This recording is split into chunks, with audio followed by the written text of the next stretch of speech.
Que Dios te bendiga grande, rica, poderosa y abundantemente. Soy Miguel Sánchez Ávila. Muchísimos abrazos a todos.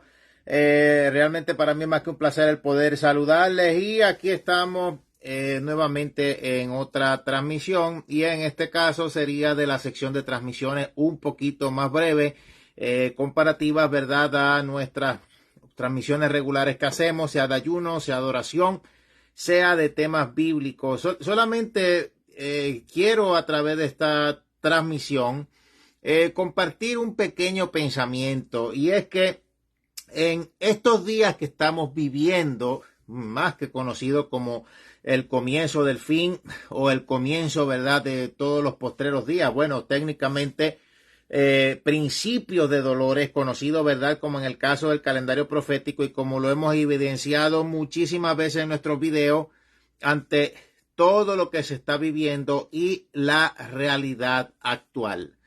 Meditaba, obviamente, en estos días cuando estaba a comienzos de mi llamado. Me recuerdo que para esos días me estaba hospedando cuando, bueno, estaba en mis estudios en lo que se conoce allá en Puerto Rico como el área metropolitana, en lo que comprende pues el área de San Juan, Santurce, etcétera, donde me hospedé, y pues obviamente allá viví un tiempo. Para esos momentos, ¿verdad?, un año antes de yo comenzar a predicar, me recuerdo que entre las experiencias espirituales que Dios me empezaba a dar, bueno, ya llevaba ya de un año atrás dándome, fue por 2 años de corrido cuando yo me oponía al Señor al querer predicar, y en el año final, de momento, pues se pone en mí, ¿verdad?, como un ardor ferviente por estudiar un poco más sobre el primer siglo de la era cristiana referente a los mártires en la fe. De allí en adelante fue que comencé a tener a mi alcance, pues como a mí siempre me gustó la lectura, comencé a tener, ¿verdad?, a mi alcance ciertas obras literarias relacionadas a los mártires, ¿verdad?, las historias no contadas de aquellos que entregaban su vida por causa de la fe. Para esos años comenzaron, ¿verdad?, a salir muchísimo material cristiano.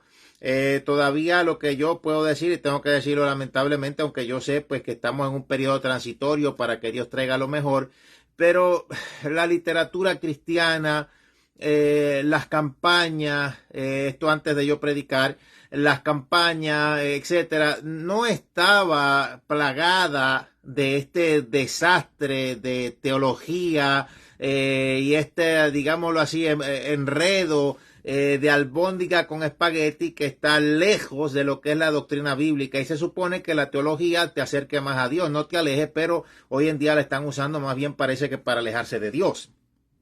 Y yo comparando estos de los comienzos, antes de yo entrar de lleno en las predicaciones y entrar de lleno en mi llamado, no solamente pudiéramos analizar en nuestros días sobre el carácter de los hombres de los postreros días, que dicen la palabra claramente cómo serán, y que buscarían maestros conforme a sus concupiscencias. Por lo menos usted ve un evangeloco diciendo disparate, siempre sale el montón de evangelocos machistas, cabecihuecos, detrás de ellos, cuando predican ese montón de burradas, que las mujeres son del diablo, que todo es del diablo, que todo es diabólico, o aquellos que meramente están por estar relacionados a la Sagrada Escritura y se van detrás del apostolobo de turno, o etcétera, o los que creen que salvo, siempre salvo, tú sabes, y etcétera, etcétera, etcétera.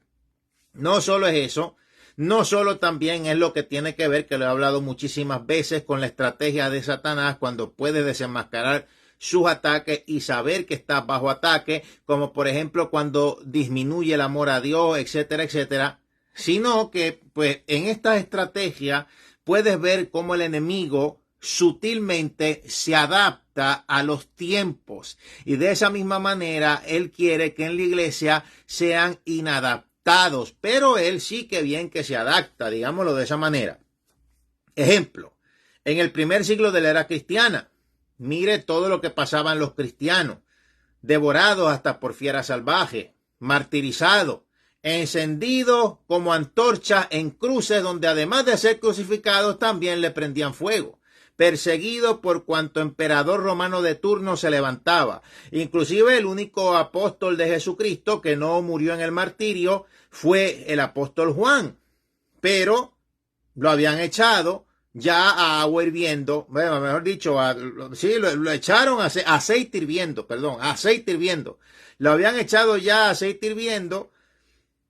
Si no lo hubiera protegido Dios, hubiera muerto también en el martirio, pero al echarlo en aceite hirviendo, el emperador, ¿verdad?, de su época, en este caso un emperador también muy cruel, como fue el caso de Domiciano, se paniquearon y lo mandaron a la isla de Patmos, donde el apóstol Juan estuvo en el exilio por 2 años, y ahí fue donde Dios le dio justamente el libro del Apocalipsis. O sea, por más estrategia que el enemigo siempre usa para tratar de detener la obra de Dios, Dios siempre lo que hace es que a través de esto mismo, esto es lo que le impulsa, y por eso precisamente Dios permitió la persecución. O sea, lo primero era que los cristianos eran enemigos del Estado. Y la cosa es que también el nombre cristiano, cuando usted ve en la Biblia, fue usado primero de forma despectiva para todos los seguidores de Jesús, y de esa misma manera se nos conoció a nosotros por primera vez en Antioquía, porque realmente eran los seguidores del camino. Y así lo define el apóstol Pablo en la Biblia, pero luego en Antioquía justamente se comienza a usar la palabra cristiano de nombre despectivo, y mira, la cruz era algo despectivo en el tiempo de antes, eso olvídate, eso era lo peor que podía haber, y mira, un símbolo cristiano. O sea, que de aquello vil, menospreciado, Dios levanta, y entonces va relacionado al caso de la grandeza. Mira ahora todas las estrategias que el enemigo ha querido usar. Primero, tratar de impedir que la Biblia fuera predicada. ¿Qué era lo que pasaba? Los cristianos entregaban su vida, los mismos romanos veían eso en el Coliseo, que en vez de disfrutar un show de sangre, como en ese tiempo, ¿verdad?, les gustaba mucho, que era horrible, veían una genuinidad ferviente de personas que alegaban creer en un Mesías resucitado que regresaría así como se fue. Entonces, la cosa es que nadie, amigo, entrega su vida por algo que es falso. Entonces se daban cuenta que además de predicarlo, lo vivían y veían que era real. Nadie va a entregar su vida como lo hacían ellos por algo que estén hablando que sea mentira, o porque sea un fraude, o porque meramente buscaran otras cosas. Entonces, ¿qué pasaba? La iglesia más se reproducía, más eran los cristianos. Entonces el diablo decía, aquí tengo yo que frenar la cosa. Pero lo que el diablo, ¿verdad?, con lo que siempre él no cuenta, porque ya es una criatura caída, es que obviamente siempre recibe palo, porque en todo lo que él ya opera, ya Dios le lleva millones de pasos adelante. O sea que meramente el diablo lo que hace es que nos impulsa más a nuestro destino, y meramente él nunca ha podido ni podrá jamás con Dios, porque antes de ser diablo era Lucifer, un querubín, y es meramente una criatura creada. Ninguna criatura creada puede estar por encima, ¿verdad?, del creador.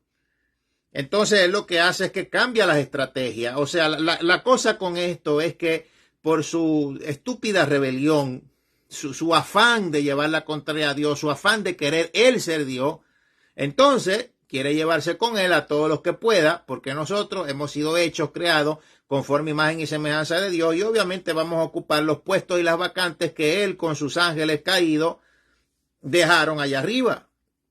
Y entonces él lo sabe. Inclusive si tú ves en el caso de la Nueva Jerusalén, que dice los nombres de los apóstoles, obviamente si la Nueva Jerusalén los dice, eso no fue que esos nombres se escribieron después.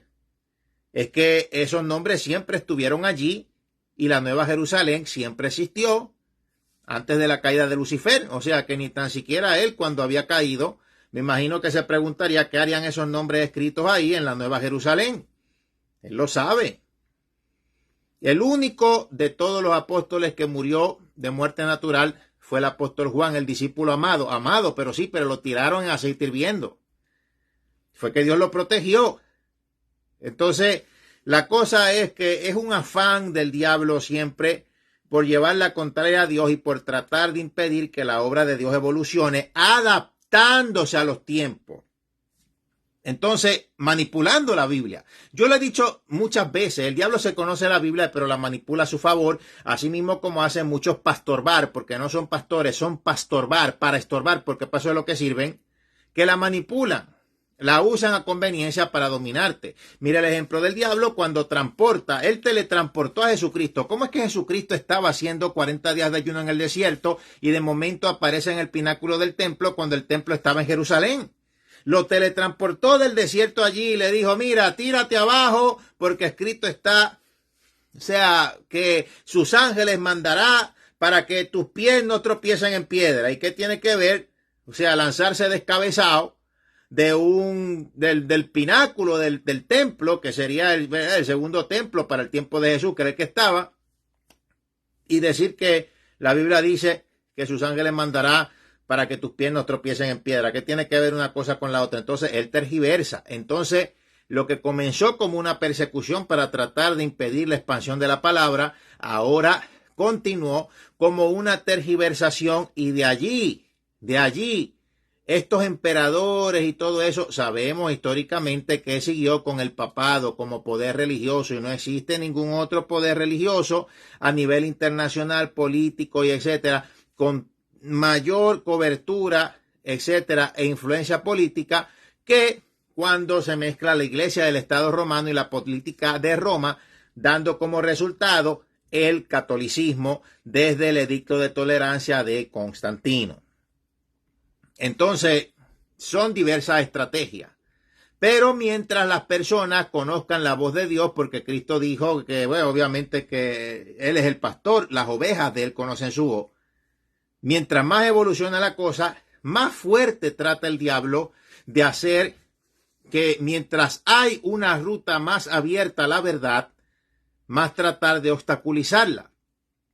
Ejemplo, si ya la conoce, wow, qué bienaventurado eres, tú no lo sabes, que naciste en la verdad mientras otros nacieron en la mentira y han tenido que pasar por procesos mucho mayores de lo que hemos tenido que pasar nosotros. Y como quiera, nosotros nacidos en la verdad, tenemos también que pasar procesos para llegar a ella. Porque ¿qué? Yo nazco en la verdad, pero yo veo un montón de sinvergüenza, triquitraqui, buenos para nada, que se dicen que son cristianos y no lo son. Y eso es una prueba de fe para que tú aprendas a distinguir entre Dios y aquel que se autoproclama como siervo de Dios y no lo es.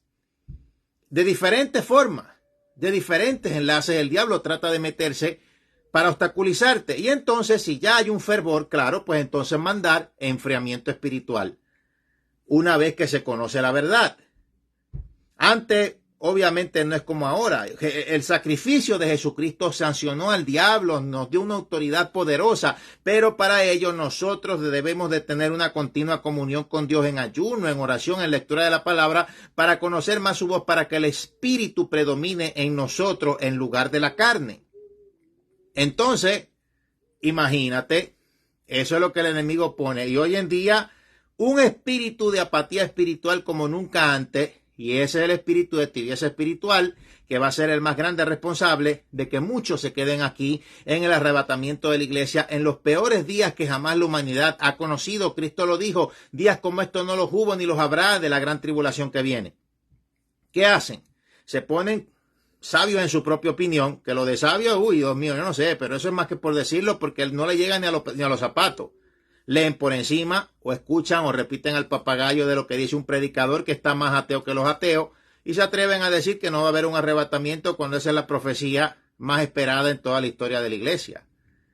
O en todas estas cosas y en todos estos falsos discernimientos va el enemigo progresando, va el enemigo ahí, ¿verdad?, ganando terreno, va el enemigo teniendo el control de la iglesia, va el enemigo infiltrándose dentro del cuerpo cristiano. Imagínate, hoy en día, si yo digo, viene una persona y acepta a Cristo por aquí por la internet y me pregunta a qué iglesia ir, yo debo de entonces darle la lista de cuidarse de los apostolobos, de los que dicen que todo es pecado, hasta el perfume y ese montón de locos que están por ahí, que lo que son es unos religiosos lunáticos, psicos, enfermos mentales. de los calvinistas que dicen que salvo siempre salvo, que tú puedes autoatentar contra ti mismo hasta desde un quinto piso y vas a ir derechito al cielo, pero ellos no lo hacen. Tengo que hablar, imagínate, hoy en día no es como hace unos años que pues había que alertar, mira, cuídate de tal y tal religión falsa. No, hoy en día hay que alertarlos de que tengan cuidado cuando se meten dentro de las mismas iglesias autoproclamadas cristianas y cada cual abre su propio kiosco, su propia iglesita, sin ningún conocimiento de la Biblia, sin ningún llamado de Dios. Y yo no sé, entonces ahí es donde se aplica lo de ciego, guía de ciego. Y en tu vida, en verdad, digámoslo así, tu vida, ¿verdad? De tu parte, lo que compone tu carácter personal, tu modus vivendi, se quiere meter para enfriarte con esa misma gente que dicen que son cristianos y no lo son, con gente que se supone que te animen y te ayuden y no lo son. Entonces que también se enfríe tu vida espiritual y se enfríe todo. Por eso yo he hablado en videos anteriores para cuidarnos precisamente de las evidencias cuando que estamos bajo ataque, y una de ellas es precisamente el enfriamiento espiritual, una de ellas es precisamente el enfriarnos, el alejarnos progresivamente del trato de cada uno de nosotros personal con nuestro Dios, y eso no sucede de la noche a la mañana, sino que es algo que el diablo va a venir a tratar progresivamente, y eso está en nosotros. Si permitir que sea que progresivamente el enemigo nos vaya alejando, o que progresivamente de cada prueba, de cada lucha, de cada batalla, de cada situación, progresivamente lo que hagamos sea crecer, fortalecernos en la fe y llenarnos cada vez más de Dios. Y la fe no es nada fácil, pero precisamente es el escudo que apaga los dardos de fuego enviados de parte del enemigo. Y Jesucristo dijo que él era un mentiroso, que él era un homicida, que era padre de mentira. Así que tiempos finales, tiempos terribles y el enemigo bien adaptado. Pero no, hay estos cristianos legalistas de cartón que vienen y dicen que Dios no cambia, que Él es el mismo ayer, hoy y por los siglos. Si la Biblia lo dice, el problema es cómo tú lo interpretas y lo dices para manipular. Porque sí, Dios no cambia, es el mismo ayer, hoy y por los siglos de los siglos. Pero ¿dónde está lo que en su contexto es que son las sanidades y milagros? Tipo, Dios no te usa a ti ni para sanar ni una mosca, porque no tienes la autoridad de Dios desarrollada, porque no tienes un trato con Dios real ni genuino. En su contexto, cuando la Biblia dice que Dios no cambia, que Él es el mismo ayer y por los siglos, no se refiere a lo que ustedes hablan de dogmas denominacionales de vestido.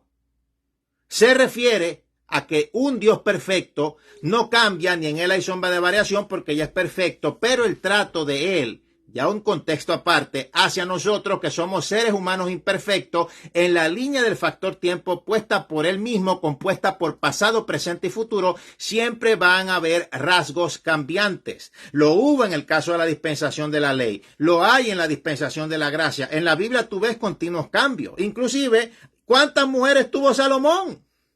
Y después dice en el Nuevo Testamento que a causa de las fornicaciones, cada cual tenga su propia mujer.